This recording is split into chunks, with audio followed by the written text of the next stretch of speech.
Ultima I, the First Age of Darkness, marked the beginning of what would become one of the most influential role-playing game series in gaming history.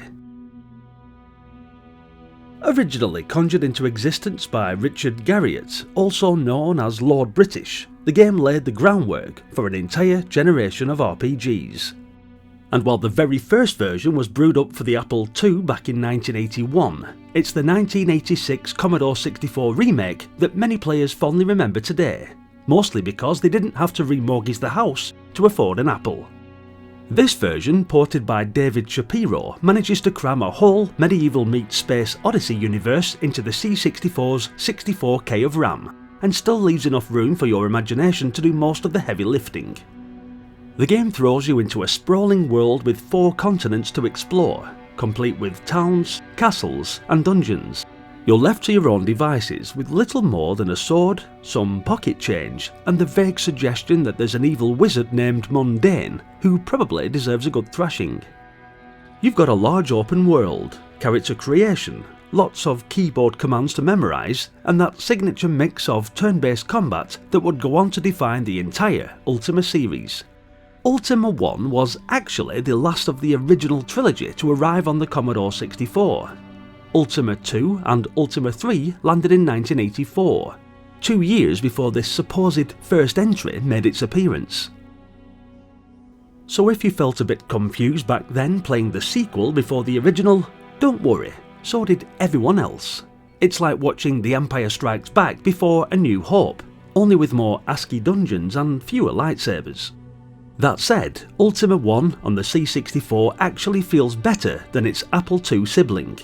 The key press timings are just a bit smoother, making movement less like wading through medieval treacle.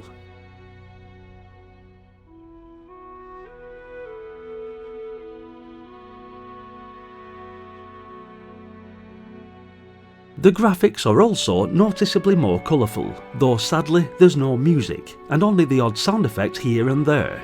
Disappointing, considering what the SID chip is capable of. Still, if you've ever wanted to explore a fantasy world in near silence while your mind supplies the dramatic orchestral score, this is the game for you. Let's be honest though, it isn't a game that holds your hand. It barely acknowledges your existence before booting you into the wilderness with a polite wave and a cryptic objective. But therein lies role-playing type games of the era. Everything you learn, you've earned. Whether it's how to survive in the dungeons, where to buy a decent weapon, or which townsperson is trying to fleece you out of your last gold coin. And yes, you'll probably die early on, possibly even during character creation, but that's all part of the learning curve, or cliff, depending on how prepared you are. And just when you think you've got the medieval adventuring down, slaying monsters, rescuing princesses, stocking up on hit points, you're suddenly piloting a spaceship, zapping hostile starships with lasers like you've wandered into an entirely different game. It's gloriously bonkers, and somehow makes total sense in Ultima logic. Now, a quick word about those controls. They're extensive. Each command has its own dedicated key, and learning them all is a rite of passage. But once you've got them memorised, you'll be flicking between menus and maps like a true Sosarian scholar. Sure, there's no tutorial, but that's because back in the 80s, figuring stuff out on your own was the tutorial. But whenever I can, I usually link the game manuals in the description of the video, so be sure to check that out if you want to venture on with this game. Graphically, the C64 version does a fine job for its time. Colourful tiles, chunky sprites, and just enough detail to spark your imagination.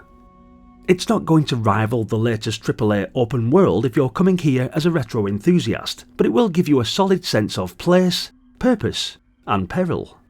And thanks to GOG.com, you don't need to go spelunking through forgotten floppies or decipher cryptic emulator settings to play it today. It's bundled with Ultima II and III, so if you fancy a crash course in RPG history, or just want to see where Lord British first took his crown for a test drive, it's all ready to go.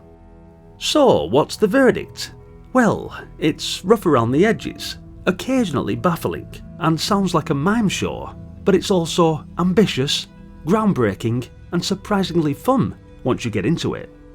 I'm giving this one a big thumbs up. And you will too, if you appreciate games that challenge you, charm you, and occasionally leave you wondering why there's a space shuttle parked next to your longsword. Thanks for watching guys, hit the like button if you enjoyed the video, and tell us which was your favourite Ultima game in the series in the comments section. With more and more classics just like this on the channel, it'd be great for you to stick around by hitting the subscribe button as we delve deeper into the catalogue of classics. And sometimes not so classic titles, but there's loads already up there on the playlists and a hell of a lot more to come. Hopefully, I'll see you all in the next one. Until then, bye for now.